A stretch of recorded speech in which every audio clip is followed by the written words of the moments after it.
Chief Blue Star Eagle. He speaks from the heart, driven by spirit, and in a good way, speaks of his life and the people included in it, which is all of us. So without further ado, I would like to have our good friend, Chief Blue Star Eagle, Sherwyn Zephier.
Oh, Pidama, drum for that song.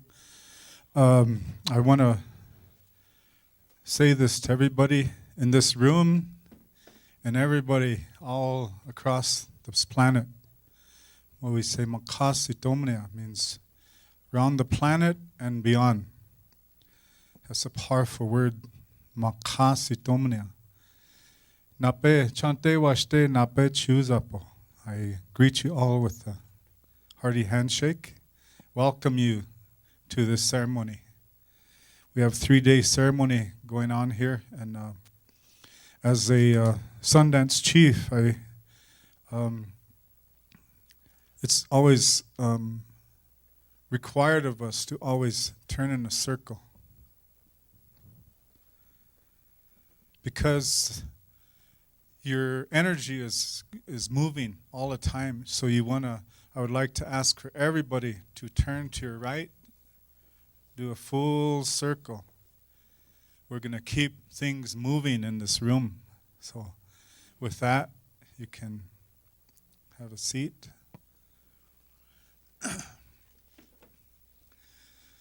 And we want to always remember as we're moving, when you do that turn, it makes you feel a little different, and because it keeps things within you moving.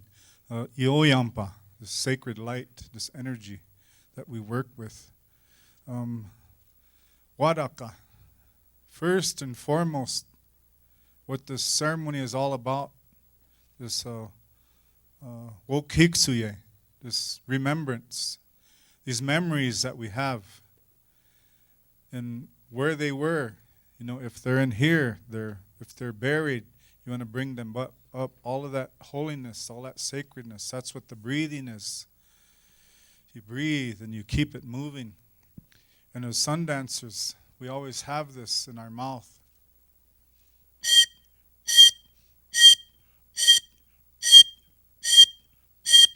And so the breathing is in rhythm with the drum. Your heartbeat will also get in unison with the drum while it's playing. So these kinds of simple little teachings, I would like to pass them on to you. Always, when you're going to enter some place or even leave, in Sundance at the entrances, we'll turn. We'll either leave something here or take something with us. And so that turning That swirling of light and energy is what we really want to focus on. And it's very simple. We have a lot of speakers here, a lot of healers, lots of teachers that have so much information that you're going to download, and you're going to leave with it from here, and you're going to be, you're going to be vibrating, you're going to be excited, and your atoms are going to be spinning. And that's what happens when you get all this excitement. Your atoms start spinning faster and faster and faster. It's like some of the guys who are getting ready to go to Super Bowl or something, I can't wait, anything. Or some of you go to, whatever you enjoy. You get excited about something. Your atoms start spinning faster and faster. And then one of the ceremonies that we have is Hambadecha, just crying for vision. And to cry, from your heart, and from the water comes from your eyes through your heart. To cry for this vision is very, very sacred, and you cannot do that unless you have love first. Waraka, you must have love first. And that's what this whole 3 days is about. To learn how to use the power of this love, to heal with it, to use your hands to make the energy swirl from your hands to another person, to lay like the Reiki, the laying of hands. And in our Sundance ways, we don't touch people with our hands unless we're going to pierce them. But we use our fans, we use sage, because we're passing on light and energy. And so you don't want to interrupt, touch them, poking them, or anything like that. It's just kind of shocks them, and it disturbs them a little bit. And they might not like that. And so that's why we fan. We'll use feathers, we'll use sage, we'll use stone. We do some doctrine with stones. So I don't touch people with my hands. I use those other elements, those other energies. And some of them, it absorbs whatever it is. The stone can take a lot. It's one of the very few entities on this planet that can hold fire within it like it does. We can't do it like that. And in our ceremonies, we use the stone, we use the tree, the sacred tree, and all the medicines that go around. We have circles within circles within circles within circles. And everybody that's in there is always turning. Everybody's always turning. And the movement of those dancers, when they line up, there's a hook in there. And what that hook is changing direction in your life. You go this way. You turn, you come back, and then you line up this way. Every time you move, you do that. Turn to the directions. You change a little bit every day in your mind, your heart, your body, and soul. So these kinds of simple little movements and gestures, they adjust you, they align you, they help you with what we call Kaptapi, ascension, or moving on upward direction. Yakaptapi, Wakayapi, all of those things that are sacred that take you there. Simple things, and you're going to leave here with them. You're going to take them out there. You're going to share them. You're going to teach with them. You're going to heal yourself and others. You're going to know what to do. And some of the artwork that I have over here on the table, it's and one of them with the white buffalo calf pipe. The white buffalo calf, it has above it, there are what we call chandi pakshas. They're tobacco ties in a rainbow colors. And that's for personal growth. The rainbow is about personal things. The other directions, black, red, yellow, white, those are the four cardinal directions. The blue representing the heavens and the green representing Mother Earth. So if you're going to be making prayer ties with tobacco, to take a pinch and put it in a little, like a 2-inch piece of cloth, whatever the color you're going to use, you're going to find out that this energy that you put in there, this thought and this prayer, and I know that some teachers in the other conferences or ceremonies, they did teach people how to do that. And then you tie them up on a tree. My wife and I, we at home, we always make ties, walutas and pakshas, and we tie them on a tree. And after a while, now that all of the leaves fell off the tree, all of them prayers are on there. It looks like a Christmas tree, It's colorful, So it does beautify things, but it also reminds you of your prayer, reminds you of what your intention was. And so we always look and we remember to continue to pray. And these are very simple, teachings, but a lot of people have difficult time with some of them. I know I had a workshop one time, and a lady said, "I don't know how to love." I couldn't believe that, but I guess, she went through a difficult time in her life. And I've heard somebody say too, use these two words back to back, right and wrong. There's no wrong. Only lessons to be learned. It's that simple. And I always use this word simple because that's how my wife and I live. We live simple. We live on the earth at home. We all walk the land. We have fruit trees, walnuts, plums, apple trees, cherry trees, all around in our yard, and so we have food there. We have a buffalo herd just a little ways away from our house that we can see from our bedroom. We have an eagle nest south of our house, down by the river, because we live on a hill overlooking the Missouri River. It's always beautiful to see those. And coming here, I knew that this was going to be very special because my wife and I, on the way here, we saw eagle on this side of the river, saw eagle on the other side of the river. And so we also saw a deer on that side of the river by our house, and we've crossed the river, saw another deer over there. So we've brought something very special. And then I come here and I see the deer. The elk, they woke me up this morning. We got here at 3 a.m. and everything was closed down. So luckily our seats lay down in the car. So I opened my window and I can hear all the elk bugling. It was beautiful. See some coyotes in the distance, and I was right at home. Right at home. So I felt good coming, and I'm glad, that. There's others I've been hearing too that didn't have such a smooth ride coming here.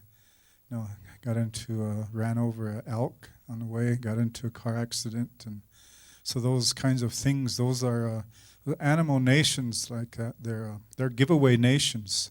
They give themselves to us. We don't need to feel sorry, but be grateful when something like that happens, because they don't just do that by accident. Back home, my cousin had dropped his robe, and he was, we were at his wake, and my other cousin was sitting there next to my father, and he was a deacon in the Catholic Church, and he said, "Uncle," he said, "I want to tell you something." He said, "I never told this to anybody before, but," he said, "no, I was hitchhiking, and it was getting windy and cold and dark. So," he said, "I seen that fence, and there was tall grass growing along the fence line. So I crawled over there, and I laid down with using the grass, the tall grass, as a windbreak. So I was laying there, and I started feeling around." He said, "Pretty soon I felt something furry next to him. He was behind him. He was feeling it, and it was a deer. And so the deer moved up closer to him, and it started using his body heat to keep him warm. And pretty soon, my cousin, he said, it's really getting cold. The wind is picking up. And through telepathy, this deer said, there's a house over here, an old abandoned house. He said, I'll take you there to get you out of the wind. And so the deer stood up, and he followed him in the dark. He took him over to the house. And when he got there was other deer there. There was 2 other deer there. And they started telepathically speaking to the deer nation. And the deer told him, said, get down, there's a truck coming, there's some men in there. Said they have guns and they're drinking alcohol. He said they'll hurt us. And so all those deer, they laid down in that house around my cousin. And he said after that truck came in that yard, was spinning around in the yard, and then it left.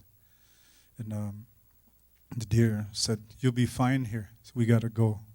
Those men might come back again. So they left him, their blessing. And that was really something coming from a Catholic deacon, for him to say, hey, I heard the deer talk to me, so those things are very real. You hear stories, those are exactly how they happen. And my father, he's one to tell stories, and he'll never change it word for word, verbatim. He will say the same story with the same words. He leaves nothing out, and he never adds anything. So they ask him, Dad, how come you always say exactly the same thing? How can you do that? He said, well, Spirit told me that. And if I change it, then it's not the same, it's not true. He said, I can't change it. That's the way they told me to say it. So those simple little things, they're very valuable. Very, very valuable. To also say this, that waraka, this love that we have is, you can give it all away and you never run out. You can give it all to somebody, and just like that, you got it all, you're all filled up again. You can never run out of it. And so I just want to say to everybody in this room and everybody out in the world watching and listening, love generously. Love generously. Love generously. You will never run out of it. And part of that too is caring deeply. What helps you to use it, to care so much, to love so much that you would give yourself, like my brother spoke of Emmanuel, to love so much, to give himself. And for the animal nations, to love so much, to give themselves so that we would live. Care deeply. And always speak kindly. Everywhere you go, because those kind words, what carries the love from sound and vibration. Like my brother mentioned, you say a word, what you speak formulates images, and it creates motion. It moves things. Words are very powerful.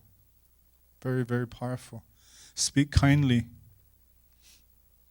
That's a very, very powerful kind of medicine. That's your medicine. You all have that. Use it to help heal. Because those words, they can hurt somebody, confuse them, but don't say the words unless you're asked to say them. Because if you just say things to people who aren't asking, they might not be ready for that, and it'll set them back instead of bring them forward. So that part is very important that you understand. Ioyampa, this light, this energy that you have. And it's the love behind it, the intention behind it that makes things move. Like the mother, the father, when the baby falls down and gets hurt, right away your hands go on the baby. Where you hurt, you start using your hands automatically, naturally. So be aware of those things. And I've been, telling my wife, and some of you in this room also have that ability to see auras and lights and things. To me, it looks like smoke. When it moving around, I always see it. Even when I'm by myself, it looks like smoke is moving around me in broad daylight. It's my smoking. I'm on fire or something. But I see them moving, but I also see it in a distance, where, things are moving. And we need to realize that, those, we can't have any fear. Otherwise we won't grow. We won't ascend. No doubt and no fear. Those two little teachings will prevent you from growing, prevent you from moving forward. Simple. No doubt in yourself, no doubt in your abilities that you have, no doubt in the powers that be. Don't have any doubt in what you think and what you feel. Don't have doubt in your own prayer, and don't repeat yourself, because you're doubting yourself if you do that. Why do you keep praying for the same thing over and over and over and over? Why? You only need to say it once. No doubt. Don't doubt yourself.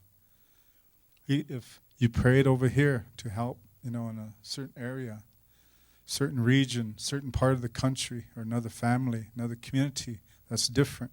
But if they ask you to come over here to this community and do that over here, then you can repeat yourself or pray a little bit differently.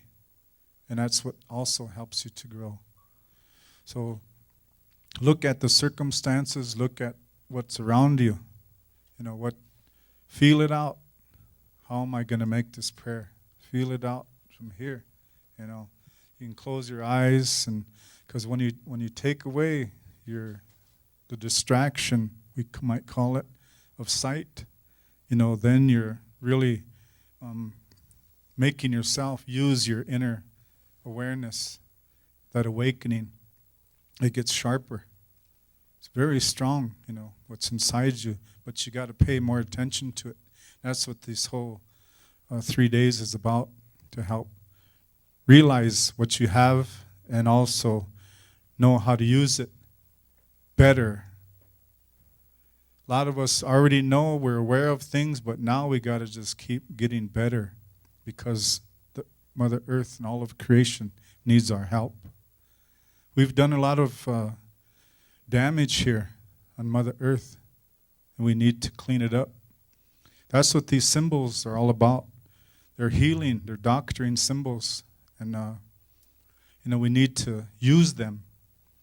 Like Barb and Margaret, they were talking about where they go, they use them, they put them in the earth. And at home in our ceremonies, we do the same. The medicine man or whoever is running the ceremony will put symbols and markings on the earth, and they activate them.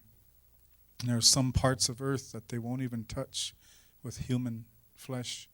They put it on a big piece of leather, and to flatten it, they'll use a small drum. They'll set it on there, and they'll move it, and they'll smooth it out. And then they'll use a stick to draw the designs in it, but they won't touch it with their human hand. And when they get done, they'll just fold that rawhide up and pour it back into its container. So some things, these sacred, this Mother Earth, very sacred, that small bit of earth, they relish it, they revere it to be so sacred that they won't touch it So some of those simple little things, like we held on to our teachings, and we secretly, we had to go what they call underground. We would have to even do our sun dances. We'd have to have armed guards to keep people away. We'd have to go out into the hills and hide to do these ceremonial dances. And so once the Indian Religious Freedom Act was passed by President Jimmy Carter in 1978, we were able to come forward legally and pray in our cultural way to bring it forward. And so we start sharing that. And back then there used to be, in the 60s, there's only one Sundance on the continent. I was at Crow Dog Sundance in Rosebud, amongst the Shichangu Oyate, the Rosebud Nation. Then after that, my uncle went out and he brought the Sundance to our reservation. And then from there it went to all four directions into Canada, all over the United States, other reservations. They came to us and they asked for help to bring it to their tribe as well. And that Sundance is the greatest ceremony we have for health. It's about health of the planet and all its inhabitants and beyond. Our connectedness to them, how we work with the mother's heart under our feet, the energy, how we pull it up and through our feet to our heart, and from the Father's heart above, we dance and we look at the star. We pray to the sun. It's a big star. It's the closest star to us. Through this man standing in the middle, he's like this.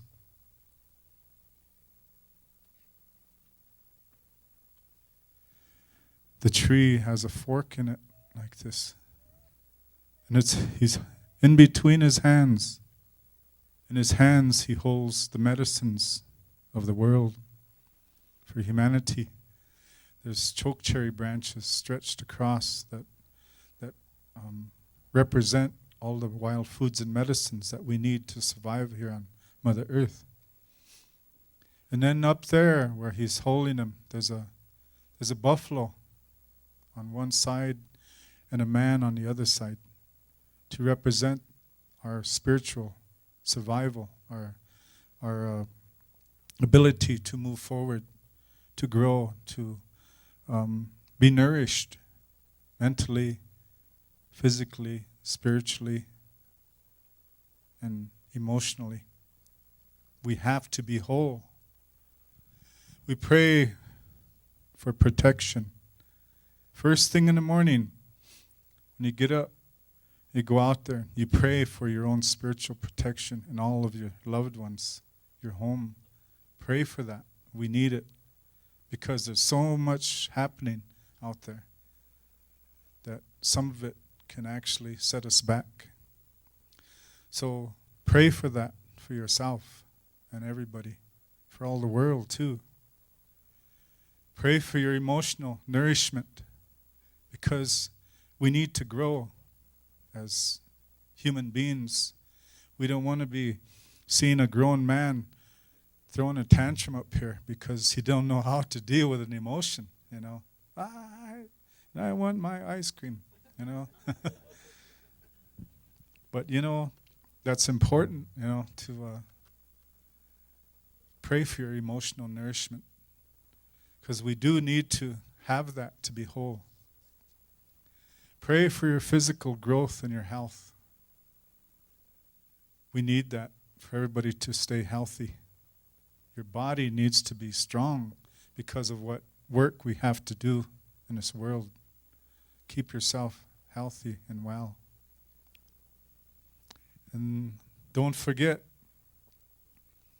pray for your mental wholeness because you got to have a strong mind to get through some of this, to reason it out, to feel it through, and to work through what we need to work through. That's important. We got to have that wholeness. We can't be out of balance. Otherwise, we can't do our work.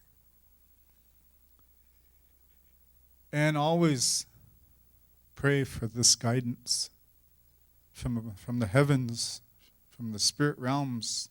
Pray for that guidance wherever you go. If you can't find it one place, I mean, it's everywhere. It's in this room. It's in you. All you got to do is ask. Just ask. There's all these little spirits around, all these little lights, they're everywhere. There's billions of these little angel lights fluttering around. And I know this because I crossed over before. This body wasn't breathing for a time. And I got to see how much enthusiasm those little angels had. They're all around the planet. And any time anybody made a prayer, no matter the intensity of it, they would go and grab it, and they would fly as fast as they could with it, clear to the Father's heart. They're just waiting for us to make that prayer. They're there. So don't forget to ask them for help. You need their guidance. Ask for it. And a lot of times we will take one of these pakjas, these tobacco ties, or even a pinch of tobacco. If you take it to a tree, take it to a stone, to the grasses, to the earth, to the waters, wherever you're at, and just make a prayer and sprinkle it out on the earth. And it shall be so. Hecha tuado, it shall be so. No doubt. Believe in who you are and what you are. You are an angel on earth. You come here because you knew you could do the work. But you also knew how hard it was going to be when you got here. But you took it on anyway. We're here. We came from out there to here because we knew that this beloved mother needed our help. So we're here, and try to keep things in circles wherever you go, because like say ioyampa, that light, hochoka, it moves in circles, it swirls, and it goes up. And at home, we have an elder who he's a doctorate. Got his degree in philosophy. Anyway, he took acrylic camera. Everybody heard of acrylic photography, aura photography? He put one of them cameras on a tripod, and he pointed it at the sweat lodge. But it was back a ways, probably 30, 40 feet away from the sweat lodge. And before the ceremony started, there was not much there. As soon as everybody went in and they got in that circle, they start bringing in them stones, that sweat lodge started glowing. And you could see it in that camera. And after they started singing, they were singing these songs, that light, there was a big beam of light just went straight up into the sky. It swirled and it went straight up. So you can see it in that picture, with the light. And the light went out about 20 feet from that sweat lodge. So this is what we do to ourselves. We are the sweat lodge. We are the heart. The center is in here. It's in here. These, they show a lot of things up here on the board. They have images and things. And one of the fortunate things that I've been able to experience was to hang out with a lot of scientists. They do prove that what we've been doing for all these centuries is true. It's true. A rock, a stone does have memory. And now they're saying that water molecules also have memory. So if I had the same one glass of water, and I picked out 4 of you here, and you all were to take that same water and you were to touch it and put a thought into it, each one of them would be different. If you look at it under a microscope, each one of them will align themselves in a different kind of pattern, unique to just you and you and you. Nobody was the same. They looked at every single one of them, the same water. And the molecules align themselves like a star quilt pattern, like this, like a snowflake. It was, such a thing to see. So that changes our thought about the planet. Look at all the water on the planet. Look how much water is within us. We have a unique, very unique way of doing things. We're not different, we're just unique. So we never say, I'm not like you. I say, yeah, you are, but you're unique. We're special. We came here from the signatures, from the heavens. We brought them here. Those codes are in us, and the water is showing it to us. So those kinds of sciences are valuable to us. That's why we need to forgive, so that that water, the energy that's in us, can be pure. It has to stay clean and pure. And if that water within us is clean and pure, then so are our thoughts, so is our health, so is our emotions, and our body as well. And then we get more attuned or awakened to our spirit, our own soul, our own energy, our own light, and we're able to use our gifts better, stronger.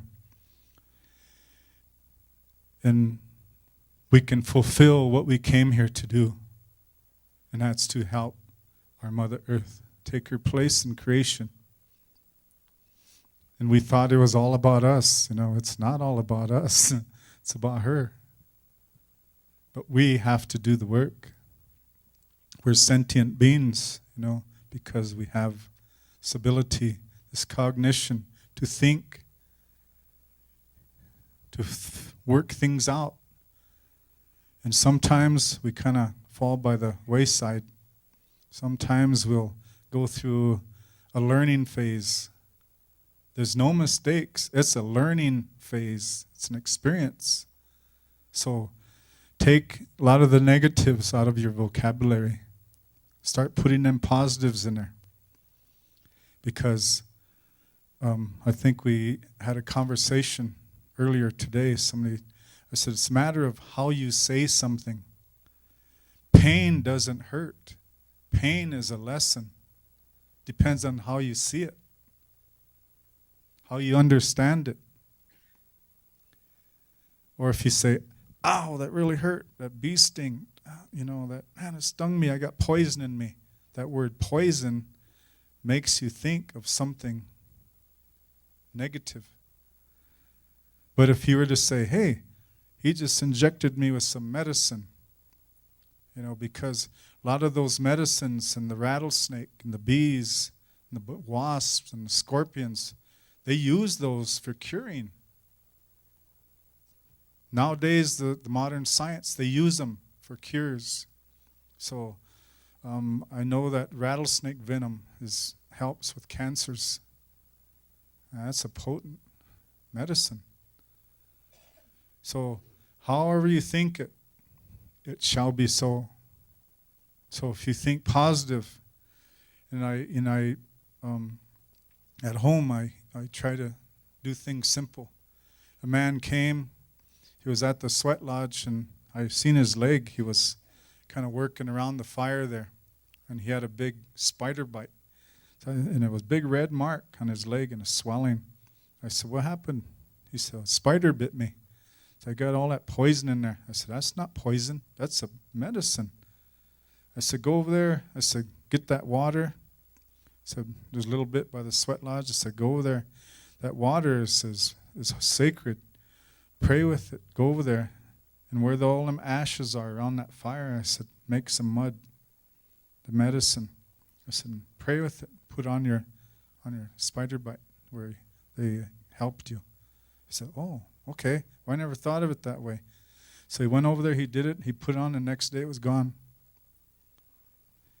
It's how you think, no doubt in yourself.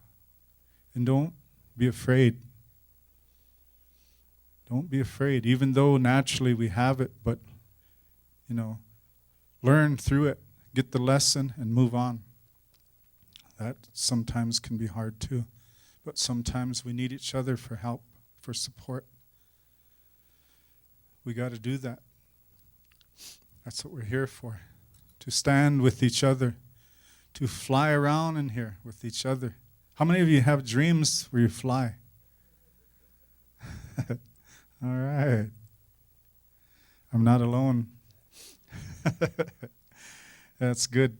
That's a symbol of us being able to reach or to aspire to a higher level. We still have growing to do. That's what that means. And so let's do that. One other thing, I spoke about this forgiveness, that's very difficult to do. I touched on it with the boarding school we went through some very, very difficult times there. My brother and I were in a boarding school, and I was the last graduating class of that, the mission schools. And the year after I graduated, it was all turned back over to the tribe, so it became a tribal school, and the missionaries left. So I went through that, and so I had to process all of that within myself to learn how to forgive them for what they did. Not just to me, but to a lot of my friends and family, relatives. Lots of abuse. That forgiveness is tough. To forgive somebody else is one thing, but you also have to forgive yourself for things. Otherwise it's going to prevent you from moving forward and growing, shining bright, and being the highest potential that you can be. We are capable of many, many things. You just have to find them, what it is that's for you, and you, and you. It's all different for us. All unique in those ways. That's why we need each other's help. Come on, let's do this, And it's always so fun. My wife and I, we go out, we walk the hills, the trees, we go to the river, and, we're always out and doing something. She takes me out there, makes me do the work. No. But one thing that's always there, it's prevalent, is prayer. We always pray first to recognize that plant, that medicine, whatever it is. The animal nation, the buffalo nation is right there. And when we go out, we do the ceremony. They asked me to go pray to this relatives here, this buffalo nation, this bisons, they call them. That word buffalo came from Africa. They brought it over here and they start calling the bison buffalo. But it's, so people kind of understand it to be a buffalo, but it's a bison. But one other thing too is, what we try to do is this Yulkoma Jida, it's called, to pull the energies from the heavens and from the earth into our heart. That's called unity. To unify such love from the Father, the Mother, and the child. It's the Trinity right there. And it's natural and it's simple. You don't need a big building to do it, You don't need anything, just you and nature. You can stand out here and do it. You can do it anywhere. You can pull it in from above and below. Yulkoma Jida, to unify it in your own heart. That part is what we try to teach and pass on to tell people in order for that to work appropriately is to wear leather sole shoes or go barefoot. They call it nowadays that barefoot walking on the earth is called earthing. Yeah, earthing. And that is called earthing, where you're really touching the mother. And through your feet, they're receptors of energy. So a lot of times if you're sitting or standing, try to keep both feet on the ground to get it to move, evenly and smoothly and balanced within you. So this earthing, there's a project up in Alaska where that whole community was sick. Some had cancer, Alzheimer's, cerebral palsy. Just about every disease you can imagine. Everybody in that community had something. And so what they did was they had everybody in the whole community take their shoes off and walk on the earth. Go sit out, meditate by the tree, by the stones. And over a course of time, dependent upon each person, how much work they did with themselves, they all got healed. They all got healed. Isn't that something? It's that simple. Everybody likes to wear all these fancy shoes and stuff. But the best thing to do is go barefoot. Keep yourself in balance. Or if you can't go barefoot, wear sandals or just a good leather sole shoe, because leather won't stop that energy from moving, but plastic will. Plastic will stop it. Or if you got a plastic on your head, it won't come through your crown. That little crown, that little soft spot that was on your head when you were a baby, looks like you were like a dolphin of the whale nation, to be able to use and move in and out of your body. When you start doing it, it's called Tawa'i Chiapi, to have spiritual freedom, to move like that, out of the body at will. And there's another way to do that, and that's where you get your atoms so pure, get your body so attuned. And one ceremony we have that helps with that is to do our vision quest, to cry on a hill, to fast, no water, no food for 4 days and nights. We go on that hill, we expose ourselves to all of nature, whatever comes, the winds, the sun, the rain, whatever it brings, we deal with it. But the wind is going to purify you. The rain is going to purify you. The sunshine is going to purify you. It's going to line you. And what happens is when you're up there, you get attuned to all of nature, and you start getting your spiritual memory back. And it starts coming back more and more and more and more. And you start remembering all this, oh yeah, this feels so good, so natural. And for those of you who have long hair, the DNA in your hair is where your spiritual memory is. So try to, take care of your hair as best you can. Your spiritual memory is in there, your DNA. And when you get purified for those 4 days and 4 nights up there, what happens is your atoms start spinning really fast, and they vibrate at such a rate, your atoms will split. And that's when you can do out of the body at will. You come down from there. You're a new person.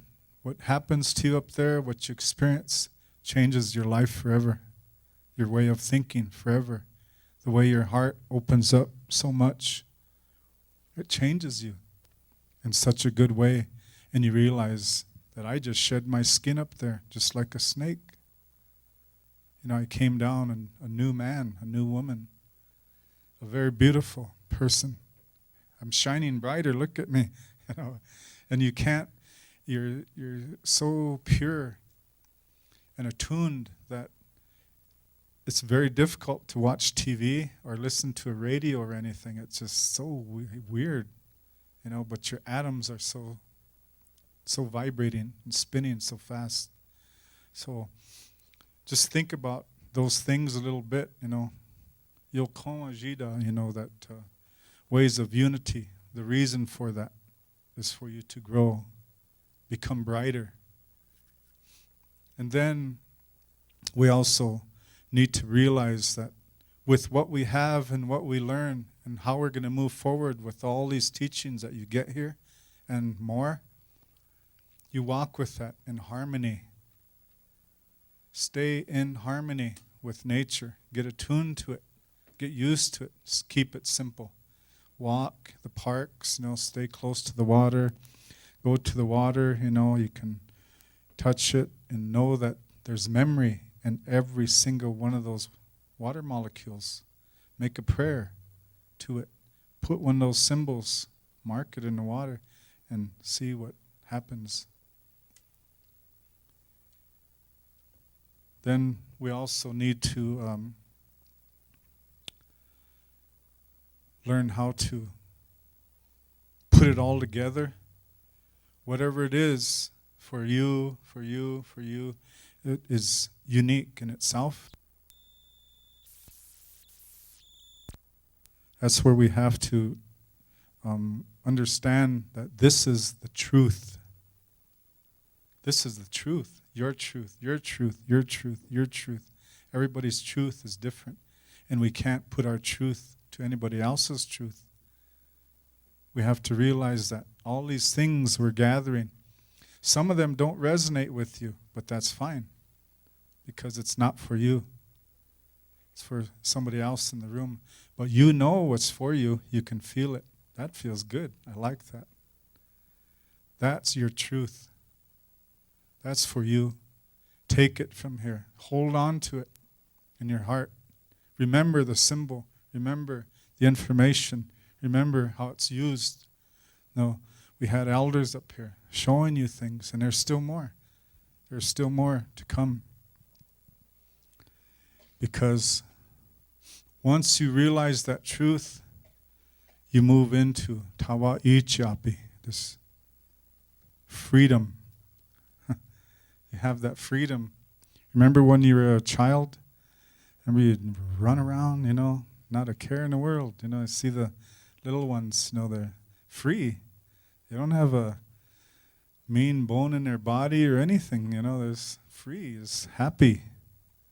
That kind of freedom, to be able to move in and out and also between the worlds, to go to another world. So, we also are going to be having a workshop here at 4 o'clock over at Mountain View. My wife and I are going to be sharing some things about our life and some of the teachings we have, some of the foods and medicines. And tomorrow I'll be teaching those of you that would like to learn a prayer song, because the sound and vibration, you've heard it, is so important. And that's one of the things, the other thing that we do when we go out and we pray, we'll also sing a song that recognizes the elements around us. The sound and vibration is very important. The song, the drum sang, song for the eagle. Eagle said, I was the first to fly through the day. Recognize what I do. That's what that song said. And that song came to me when I was up on a hill fasting, praying, and doing my vision quest. And the eagles came. First there was 1, then there was 12 all together. Flew above me, hovered above me. As I prayed, and I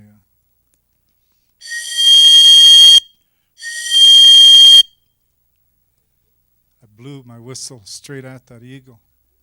He hovered above me for about probably 2 hours. And I could look right into his eyes. I can see every feather on his body. He was probably about 20 feet above me, riding the wind on that top of that hill. He recognized my altar. He recognized my prayers. And when I got done praying and I put my whistle down, he answered me back. He screamed back at me. He said, yes. All right, yes. He heard me and carried my prayers, and then he left. And I thought, doesn't get any better than that. And all of a sudden, there came 12 more, all together, flying in formation. I thought they were geese or something, you know. Geez, they're not even flapping their wings, though, you know, because geese do. They came in formation, and they came above me, and they did a full pivot formation, and they recognized that altar.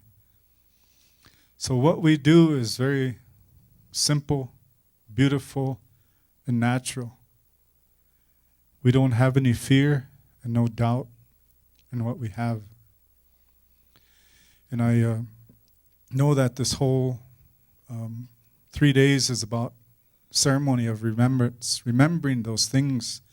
So in your hair, like I said, is the memory of your spirit, of where you came from and what you brought here. So those kinds of little teachings, they're simple. They're right on you, unless you're bald. But it's on you. You know, it's anywhere, you know, in every hair. You know, it's not just what's on your head either, you know. It's everywhere. So remember, you know, that hair is very sacred. Very sacred. Take care of it. And I don't know how much time I have here. Oh, sorry. Okay. In closing, you know, I do want to say that if you do come to our workshops, and especially the one tomorrow to learn a song, if you have a recorder, you can bring it. Or if you got a pencil and paper, bring it. Because I'm going to be sharing. I'm going to write down the words for you. I'll sing the melody, and then you can take it with you. We'll give you this eagle song. Because the eagle said, every time you sing my song, I will come. And what you ask me to do, I will do. So how itaki oyasi.